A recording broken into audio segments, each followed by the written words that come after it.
அப்போ என்ன ஆகுதுன்னா அந்த டீச்சர்ஸும் என்ன பண்ணுறாங்கன்னா ஸ்கூலில் ஸ்ட்ரிக்டாக நிறைய ஸ்கூல்ஸில் பார்த்தீங்கன்னா கோயட் ஸ்கூலாக இருந்தாலும் பாய்ஸ் கிட்ட பேசக்கூடாது, பாய்ஸ் கூட பேசுகிற குழந்தைங்களே என்ன அவனுடைய லவ்வா அப்படின்ற மாதிரியான அணுகிற நிறைய டீச்சர்ஸ் இருக்கிறாங்க. அவங்களுக்கு ஒரு பரந்த மனப்பான்மையே ஒரு ஆணும் பெண்ணும் பேசினா உடைய லவ்வாக தான் இருக்கும் அப்படின்ற ஒரு எண்ணம் இன்னமும் கூட நிறைய டீச்சர்ஸ்கிட்டையும் பேரண்ட்ஸ்கிட்டையும் இருந்துகிட்டே தான் இருக்கும். அப்போ இல்லாத விஷயத்தை இவங்களே கிரியேட் பண்ணிடுறாங்க. அவங்களுக்குள்ள அந்த மாதிரி இல்லைன்னும் பொழுது இவங்களே சொல்லி இல்லாத ஒரு விஷயத்த உருவாக்குறாங்க மனதளவில். இல்லை அவங்களுக்குள்ள இருக்கிற ஃப்ரெண்ட்ஷிப்பை தவறாக புரிஞ்சுப்போம், இங்கே மனதளவில் நம்மளோட ரிலேஷன்ஷிப்பை தப்பாக பேசுகிறாங்களேன்ற அந்த ஒரு சைக்காலஜிக்கல் எஃபெக்டும் இந்த குழந்தைங்க கிட்டே ஏற்படுது. இப்படி ஏகப்பட்ட விஷயங்கள் ஸ்கூல் சார்ந்த இடத்துலையும் பெண் குழந்தைங்க கூட அதிகமாக பேசக்கூடாது, ஆம்பளை பசங்க கூட பேசக்கூடாது, எது நடந்தாலும் அதை வந்து இந்த லவ்வோடையே கனெக்ட் பண்ணுற ஒரு விஷயமா குழந்தைங்க ஃப்ரீயாக அவங்களுடைய அன்பை வெளிப்படுத்துகிற வார்த்தைகள் கூட அர்த்தம் கண்டுபிடிக்கிறது.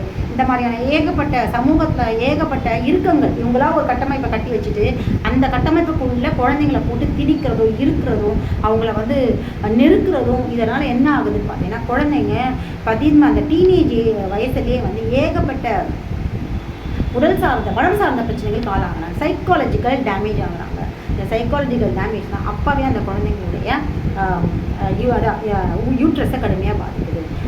நீர் மூலகம் வாட்டர் எலிமெண்ட்ஸ் ஆர்கன்ஸ் எல்லாத்தையும் கடுமையாக பாதிக்குது. இந்த ரிஃப்ளெக்ஷன் என்ன ஆகுதுன்னு பார்த்தீங்கன்னா குழந்தைங்களுடைய மாதவிடாய் காலங்களில் நிறைய டிஸ்டர்பன்ஸ் ஏற்படுத்துது. அவங்க தூக்கம் வராமல் இதெல்லாம் மனசுக்குள்ளே போட்டு தங்களை தாங்களே வந்து குற்ற உணவில் ஆட்படுத்திக்கிறாங்க. வீட்லையும் இந்த மாதிரி சொல்கிறாங்க, ஸ்கூல்லையும் இந்த மாதிரி சொல்கிறாங்க. அப்போ நம்ம செய்கிறது தான் நம்ம இப்படி தான் இருக்கணும் அப்படின்ற ஒரு பக்கம் குழப்பம். இன்னொரு பக்கம் என்ன ஆகுதுன்னு பார்த்தீங்கன்னா மற்ற கேர்ள்ஸ் வீட்டில் தான் வந்து ஜாலியாக விட்டுறதும், அந்த பேரண்ட்ஸ்லாம் முற்போக்காக இருக்கிறதும், ஒரு ஃப்ரீயாக வெஸ்டர்ன் கல்ச்சரை ஓரளவுக்கு வெஸ்டர்ன் கல்ச்சர்னால் அந்த மாதிரி சொல்லலை, ஓரளவுக்கு பழமைவாதம் இல்லாத பழைய இந்தியன் கல்ச்சர் இல்லாமல் ஓரளவுக்கு படித்த ஃபேமிலியாக இருக்கிறதுனால கேர்ள்ஸை ஃப்ரீயாக இதையும் பார்க்குறாங்க. அவங்களாம் நல்லா ட்ரெஸ் பண்ணுறாங்க, நம்மளுடைய பேரண்ட்ஸ் மட்டும் நம்மளை வந்து ட்ரெஸ் பண்ணுறதுக்கு அலோவ் பண்ண மாட்டேங்கிறாங்க அப்படின்ற ஏகப்பட்ட கவலைகள். இதோடையே வந்து இது சரியா, அந்த பொண்ணுலாம் இருக்கிறாங்க, அந்த பேரண்ட்ஸ் இருக்கிறாங்க, அவங்களுடைய வே கரெக்டாக இல்லை நம்ம பேரண்ட்ஸ் சொல்கிறது கரெக்டாக, இதெல்லாம் இது மாதிரி நிறைய யோசித்து சைக்காலஜிக்கலாக அஃபெக்ட் ஆகுறாங்க. அப்போ எந்த பக்கம் போகிறதுன்னு தெரியாமல் நிறைய குழந்தைங்க என்ன ஆகுறாங்கன்னு பார்த்தீங்கன்னா சமூகத்தை சொசைட்டியை எப்படி அப்ரோச் பண்ணுறதுன்னு தெரியாமல் ஒரு மாதிரி வெக்ஸ் ஆகிடுறாங்க. இதை தொடரும் பொழுது அடுத்தடுத்து அவங்களோட லைஃப்பில் என்டர் ஆகும்பொழுது நிறைய பிரச்சனைகள் காம்ப்ளிகேஷன்ஸ் ஃபேஸ் பண்ணுறாங்க.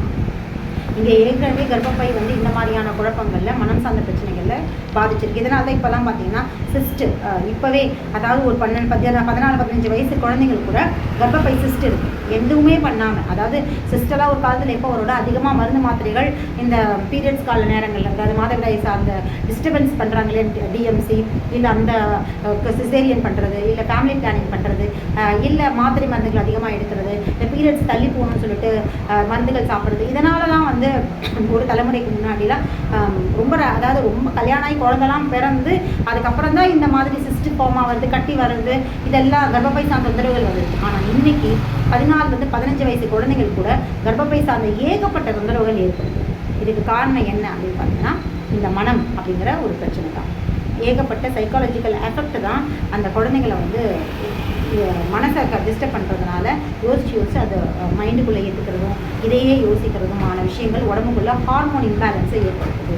இந்த ஹார்மோன் இம்பேலன்ஸ்னால முறையாக சுழற்சியில் இருக்க வேண்டிய ஹார்மோன் வந்து ஒவ்வொன்றா டேமேஜ் ஆகும்போது என்ன ஆகுதுன்னா பலவிதமான தைராய்டு, அப்புறம் யூட்ரஸில் பிரச்சனைகள், இதெல்லாம் வந்து நேரடியாக பாதிக்குது. ஒவ்வொரு உறுப்புக்கிட்டேயும், அதாவது ஒவ்வொரு உறுப்புக்கும் ஒரு ஹார்மோன் வந்து நிச்சயமாக இருக்கும். இப்போ யூட்ரஸ் இருக்குன்னா யூட்ரஸ்க்கான ஒரு தைராக்சின் அப்படிங்கிறது தைராக்சின் கிளாண்டும் யூட்ரஸ்க்கும் வந்து ஒரு ரிலேஷன்ஷிப் இருக்குது. அதாவது அந்த ஹார்மோன் கிளாண்ட் அதெல்லாம் ஒரு சுழற்சியாக இருந்தாலும் ஒவ்வொரு கிளாண்டும் ஒவ்வொரு ஹார்மோனும் ஒரு உறுப்புகளோட ரிலேட்டடாக இருக்குது. அட்ரினலின் கிளாண்ட் வந்து கிட்னியோட ரிலேட்டடாக இருக்குது. பிட்யூட்ரி கிளாண்ட் பார்த்திங்கன்னா இங்கே நம்ம கல்லீரல், அதாவது லிவர், அப்புறம் வந்து கால் பிளாடர், பேன்க்ரியாஸ், இதெல்லாம் வந்து அந்த பிட்யூட்டரி கிளாண்டுடைய ரிலேட்டடாக இருக்குது. பீனியல் கிளாண்ட் சிறுமூளை, ஸ்பைனல் கார்ட்ஸ் சிறுமூளை, அப்புறம் வந்து பெருமூளை, இந்த மாதிரியான தலைப்பகுதியில் இருக்கிற எல்லா விதமான அந்த உறுப்புகளுக்கும் பீனியல் கிளாண்ட்ஸ் வந்து அது ரிலேட்டடாக இருக்குது. அதில் தான் மெலட்டோனின் அப்படிங்கிற ஹார்மோன் இருக்குது. ஸோ இப்படி ஒவ்வொரு கிளாண்டுமே ஒவ்வொரு ஹார்மோனும் ஒவ்வொரு உறுப்புகளோட சம்மந்தப்பட்டிருக்கு. இப்போ யூட்ரஸ்க்குமான ஒரு கிளாண்டு அந்த தைராக்சின் இருக்குது. ஸோ இப்படி மனத்தில் ஏற்பட எமோஷ்னல் டிஸ்டர்பன்ஸ்னால இந்த மாதிரியான உடம்புல அந்த கிளான்ஸ் எல்லாம் வந்து டிஸ்டர்ப் ஆகும். இதெல்லாம் டிஸ்டர்ப் ஆகும்பொழுது என்ன ஆகுதுன்னா நேரடியாக பெண்களுக்கு குறிப்பாக ஆண் குழந்தைகளுக்கு செக்ஷுவல் ஆர்கன்ஸ் டிஸ்டர்பன்ஸ் ஏற்படுது, மனம் சார்ந்த விஷயங்கள் தொந்தரவுகள் ஏற்பட்டாலும் பெண் குழந்தைகளுக்கு வந்து யூட்ரஸில் தான் கடுமையாக பாதிக்குது. யூட்ரஸை வந்து கொஞ்சம் கொஞ்சமாக பாதிக்கும்போது கல்யாணம் ஆனால் பிற்காலத்தில் என்ன ஆகுது அப்படின்னா அந்த குழந்தையின்மை அப்படிங்கிற ஒரு இடத்துல போய் நின்றுதான். இல்லை அப்படின்னா இந்த இந்த செக்ஸ் அப்படிங்கிற இடத்துல வந்து அவங்களுக்கு ஆர்வம், தாம்பத்தியத்தில் வந்து ஆர்வம் இல்லாமல் போகுது, குறைந்த ஆர்வம், குறைந்த ரொம்ப அதை வந்து பெருசாக அதை வந்து கவனம் செலுத்துறது கிடையாது, அந்த ஆர்வம் இல்லாமல் இருக்கிறது, அப்புறம் வந்து யூட்ரஸை பாதிக்கிறது, அப்புறம் அப்படியே மீறியே கருவுற்றாலும் அந்த அந்த அந்த டிஸ்டர்பன்ஸ்னால அவங்களுடைய ஃபேமிலி, அதாவது தாம்பத்தியத்தையும் ஹஸ்பண்டோடைய அணுகிறதையும் இல்லை வந்து மாமியார் கூட பேசுறதையும் அந்த அந்த சைக்காலஜிக்கல் எஃபெக்ட் வந்து அங்கே பாதிப்பை ஏற்படுத்தலை அவங்களுடைய ஆக்டிவிட்டீஸில்.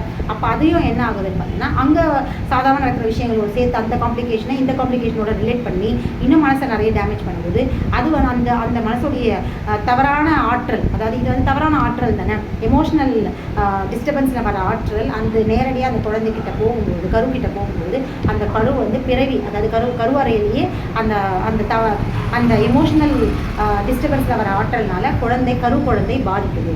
அப்போது என்ன ஆகுதுன்னா இதனால் பிறவி கோளாறுகள் எல்லாமே டாக்டர்கிட்ட செக் பண்ணியாச்சு, டாக்டர் நல்லா இருக்குது ஆரோக்கியமாக இருக்குங்க குழந்தைன்னா சொல்கிறாரு, ஸ்கேனில் எதுவுமே காட்டலை, எல்லாம் நல்லா இருக்குது, அப்புறம் ஏன் குழந்தையுடைய மூளை பாதிச்சிருக்கு அப்படின்னா தாயுடைய மனநிலை பாதிச்சிருக்கு அப்படின்னு அர்த்தம். தாய்க்கு எமோஷ்னலாக ஏகப்பட்ட தொந்தரவுகள் ஃபேமிலியில் கொடுக்கப்பட்டிருக்கு, அந்த தொந்தரவு வெளியே சொல்ல முடியாமல் மனதில் போட்டு அழுத்துறதுனால அந்த அழுத்தம் என்ன பண்ணுது அப்படின்னா கருக்குழந்தைய பாதிக்கும். இதுதான் பிறவி கோளாறுக்கான மெயின் ரீசன். ஒரு பக்கம் ரசாயன மருந்துகள் இருக்கிறதுனால வர ரீசன், இன்னொன்று எமோஷ்னலாக இது ரசாயன மருந்துகளாக எடுக்கல, ஆனாலும் என் குழந்தைக்கு ஏன் டிஸ்டர்பன்ஸ் வந்துருக்குன்னா தாயுடைய எமோஷ்னலாக தாய் வந்து டேமேஜ் ஆகிருக்காங்க. இதுதான் வந்து பிரச்சனை.